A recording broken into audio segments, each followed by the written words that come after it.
अस्सलामुअलैकुम वरहमतुल्लाहि वबरकातुहू। दोस्तों, आज की इस वीडियो में मैं आपको HDR इफ़ेक्ट कैपकट में सिर्फ एक क्लिक से लगाने का तरीका बताने वाला हूं। तो इस वीडियो को देखते रहिए। सिर्फ 1 मिनट की वीडियो है, लाजमी देखिए ताकि आप कहीं से मिस ना कर दें। कैपकट का यही तरीका आप मोबाइल में भी इस्तेमाल कर सकते हैं और यही तरीका आप अपने PC में भी इस्तेमाल कर सकते हैं। मैं आपको एक ऐसा फ़िल्टर देने वाला हूँ।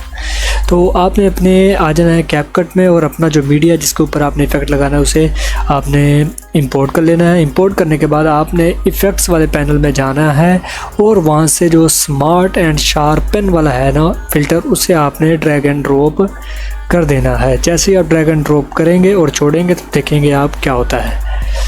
ये देखें जी, आपका ये HDR इफ़ेक्ट कम्प्लीटली तौर पर लग चुका है। आप इसमें यहाँ से थोड़ी बहुत चेंजिंग कर सकते हैं। अगर आप शार्पन ज़्यादा करना चाहते हैं तो वो भी कर सकते हैं।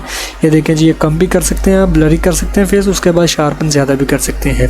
उम्मीद करता हूँ कि आपको हमारी ये वीडियो पसंद आई होगी और आप हमारे चैनल को सब्सक्राइब भी कर चुके होंगे, क्योंकि आपको हमारी ये वीडियो बहुत ज़्यादा पसंद आई है। तो वीडियो को लाइक भी कर दीजिए। जज़ाकुमुल्लाहु खैर। अस्सलामु अलैकुम वरहमतुल्लाहि वबरकातुहू।